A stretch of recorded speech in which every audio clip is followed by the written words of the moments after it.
قیوم راجہ صاحب.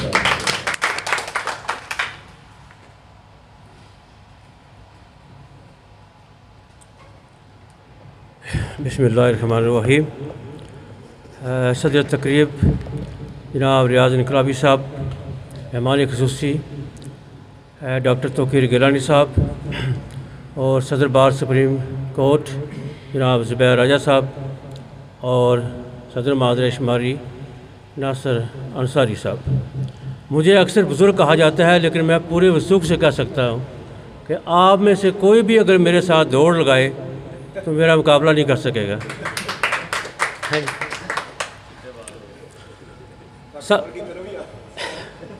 سب سے پہلے میں جناب صابر انصاری صاحب اور ان کی جو جہد اور ان کی شخصیت کو خراج عقیدت پیش کرتا ہوں. آپ اس سے پہلے جتنے بھی مقررین نے خطاب فرمایا، انہوں نے کہا کہ ان کے ساتھ جو گزرے ہوئے ایام تھے ان کا ذکر کیا. میرا تو ایسا کوئی تجربہ ان کے ساتھ نہیں ہے، اس حقیقت کے باوجود کہ ہمارا تعلق ایک جماعت ایک نظریے سے تھا اور ہے. میری پہلی ملاقات ان کے ساتھ اس وقت ہوئی جب میں بھارتی سفارتکار مہاترے کیس میں برطانیہ میں جیل کاٹ غیر جو معینہ مدت سزائے قید کاٹ رہا تھا. اس وقت وہ یہاں جو ہمیشہ آج تک میرے بڑے بھائی کی حیثیت سے وہ کردار ادا کرتے رہے، اللہ تعالیٰ ان کو درازی عمر نصیب کرے، حاجی آفتاب انصاری صاحب. ان کے ساتھ وہ وہاں اس وقت مجھے ملنے کے لیے گئے جب وہ یہاں سے برطانیہ وزٹ پر گئے. اس کے بعد جب میں بری ہو کر واپس آیا تقریباً 22 سال بعد، تو انہوں نے ایک جملہ کہا،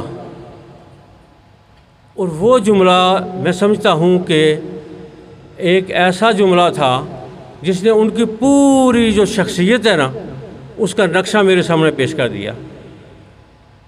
اور وہی جو ان کا جملہ تھا وہ آج ان کے بارے میں، ان کی سوچ و فکر کے بارے میں میرے بیہیویئر کو اور میری سوچ کو ڈکٹیٹ کرتا ہے.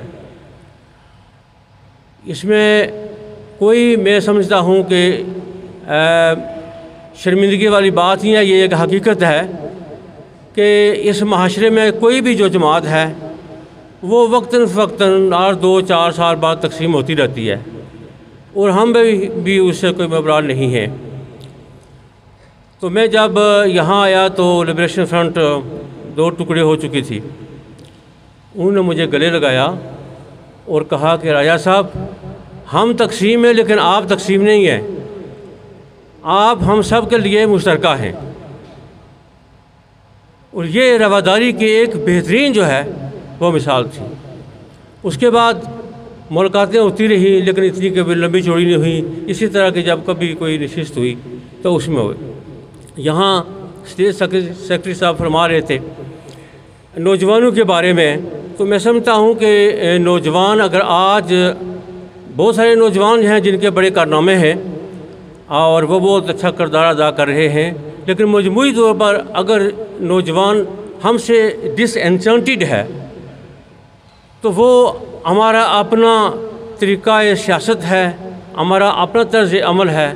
ادروائز میں سمجھتا ہوں کہ چاہے کوئی کشمیری امریکہ میں بستا ہے، برطانیہ میں بستا ہے، دنیا کے کسی کونے میں بھی ہے، آپ دیکھ رہے ہوں کہ بے شمار لوگ جو ہیں وہ مڈل ایسٹ میں سخت مزدوری کرتے ہیں، لیکن وہ تحریک کے جو ہے نا وہ دامے درمے سکھنے جو ہے وہ مدد کر رہے ہیں.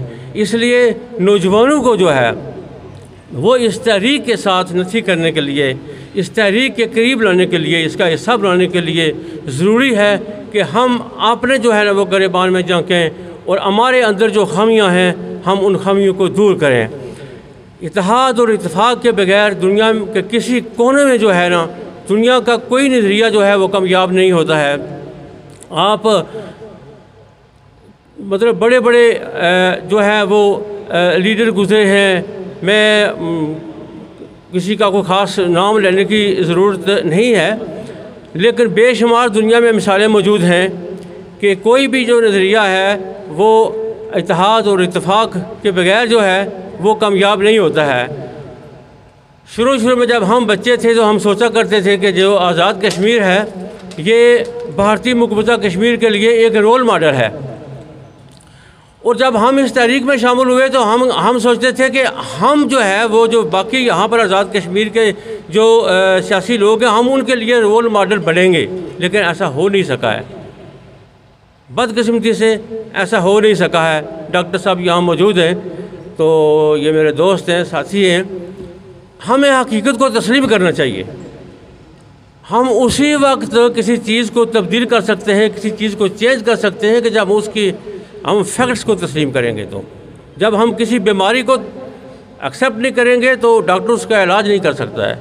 اگر ہم نے آج جو معاشرے کے اندر تحریک کے اندر جو انتشار ہے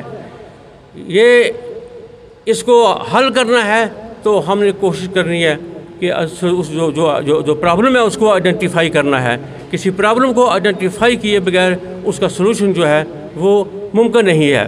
ایک دو چیزیں ہیں جن کی میں ذرا کلیریفیکیشن کرنا چاہتا ہوں، چونکہ میں نے یورپ سے آئے ہوئے مجھے کافی عرصہ ہو گیا، لیکن میں نے میری بنیادی جو تعلیم جو جو ہائر ایجوکیشن ہے وہ میری یورپ سے ہے، اور میں سمجھتا ہوں کہ وہاں کے لوگ ان کا مائنڈ کیا ہے، وہ کس طرح سوچتے ہیں۔ وہاں کی جو ٹرمینالوجی ہے اس کا جو مفہوم وہ نہیں ہے جو جہاں ہم لیتے ہیں۔ ہم خود کو یہاں ہمیں لوگ علیحدگی پسند بھی کہتے ہیں، یعنی سیپریٹسٹ، اور خود مختاریہ بھی کہتے ہیں۔ سیپریٹزم جو ہے یہ بائی ڈیفینیشن، پولیٹیکل ڈیفینیشن میں اس جگہ کے علاقوں کو جو ہے نا کہتے ہیں جو ایک ریاست کا حصہ ہے اور کسی وجہ سے ناراض ہو کر اس سے الگ ہونا چاہتے ہیں۔ ہم تو کسی سے الگ نہیں ہو رہے ہیں، اصل میں جو ہے وہ ہم جاہلیت کا شکار ہوئے ہیں۔ ہماری ایک ریاست تھی، آلریڈی ایک ریاست تھی، ہم کوئی نئی خود مختار ریاست نہیں قائم کرنا چاہتے ہیں۔ بے شمار یورپ میں لوگوں نے مجھ سے پوچھا، اور ایک دفعہ ڈیبیٹ ہوا تھا برطانیہ میں، وہ کہتے ہیں جی کہ آپ زندہ کیسے رہیں گے، وہاں تو صرف پہاڑ ہے۔ اور یہ بھی بہت بڑی غلط فہمی ہے۔ دنیا کو پتہ نہیں ہے کہ یہاں جو ہے وہ یہاں نیلم میں ایک روبی پہاڑ ہے، جو میرے ابھی ساتھی یہ جو ذکر کر رہے تھے، اس پر میں نے بہت لکھا بھی ہے، وہ کیمپین بھی کی ہے۔ کینیڈا کی ایک کمپنی نے یہ ایسٹیمیٹ دیا ہے کہ یہ جو روبی پہاڑ ہے اس کی مالیت جو ہے اتنی ہے کہ یہ آزاد کشمیر کا خطہ 2000 سال تک صرف اس کی جو ہے لاگت سے زندہ رہ سکتا ہے، اور دنیا سمجھتی ہے کہ یہاں کشمیر میں صرف پہاڑ ہے، پہاڑوں کے علاوہ کچھ بھی نہیں ہے۔ یہاں جو پانی ہے، پانی کے بغیر دنیا زندہ نہیں رہ سکتی ہے، تیل کے بغیر پھر بھی زندہ رہ سکتی ہے کیونکہ اس سے تو صرف گاڑیاں چلتی ہیں، لیکن پانی کے بغیر کوئی زندہ نہیں رہ سکتا ہے۔ تو یہ بہت ساری چیزیں ہیں۔ ہمیں ایک اسٹڈی جو ہے، میں سمجھتا ہوں کہ ہم نے اپنی نوجوان نسل کو صحیح طریقے سے ایجوکیٹ نہیں کیا ہے۔ جو ہماری اسٹیٹ پالیٹکس ہے اس پر بھی ہمیں توجہ دینے کی ضرورت ہے۔ خاص کر میں ڈاکٹر صاحب سے مخاطب کر کے یہ کہوں گا، میں سمجھتا ہوں کہ آپ پر بہت سارا بوجھ ہے، میں اچھی طرح جانتا ہوں اس بات کو، اور آپ کو بہت ساری گفتگو کا مقابلہ بھی ہے، لیکن ہم نے کوشش کرنی ہے کہ جو ہمارا نوجوان ہے اس کو ہم اسٹریٹ پالیٹکس میں ہی صرف انوالو نہ رکھیں۔ اسٹیٹ پالیٹکس جو ہے وہ پوری پالیٹکس کا ایک جز ہے، کل نہیں ہے۔ تو کل کے لیے جو ہے نا ہم نے ڈپلومیسی پر بھی توجہ دینی ہے، ہم نے جو ہے لٹریچر پر بھی توجہ دینی ہے، اور ہم نے کمیونیکیشن پر بھی توجہ دینی ہے۔ ہم نے پوری کوشش کرنی ہے کہ ہم جب دنیا سے مخاطب ہوں کسی سفیر اور کسی وکیل کے ذریعے نہ ہوں، ہم خود دنیا سے بات کریں۔ جب تک اور دنیا سے ہم کب بات کر سکیں گے؟ دنیا کے ساتھ ہم اس وقت بات کرنے کی پوزیشن میں ہوں گے جب ہمارا بیانیہ ایک ہوگا۔ تو خاص کر جو وکلاء برادری ہے، میں ان سے خصوصی طور پر درخواست کرتا ہوں کہ چونکہ آپ معاشرے کی ایک کریم ہے، آپ کے پاس ایک قانونی پاور بھی ہے اور آپ کے پاس افرازی قوت بھی ہے۔ آپ جتنا آپ مؤثر ثابت ہو سکتے ہیں شاید عام آدمی جو ہے وہ نہیں ہو سکتا ہے۔ آپ کو بھی چاہیے کہ مختلف پارٹیوں میں تقسیم ہونے کے بجائے یہ جو غیر ریاستی پارٹیاں ہیں ان کو مضبوط کرنے، میں نہیں کہتا کہ آپ کر رہے ہیں، لیکن میرا مطلب ہے کہ یہاں لوگ کر رہے ہیں نا، اسی لیے تو یہاں غیر ریاستی پارٹیاں ہیں۔ جب تک اس طرح کی سیاست ہم کریں گے تو قربانیاں ہم دیتے ہی رہیں گے، اصل کچھ نہیں ہوگا۔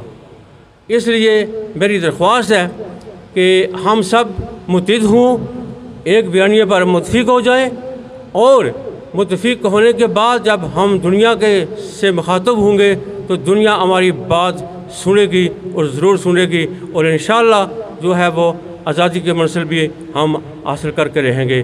بہت شکریہ ایک بار پھر میں جناب صابر انصاری صاحب کو خراج عقیدت پیش کرتا ہوں، اور ان کا نام بھی صابر ہے اور واقعہ ہی وہ ایک صابر انسان تھے۔ بہت شکریہ۔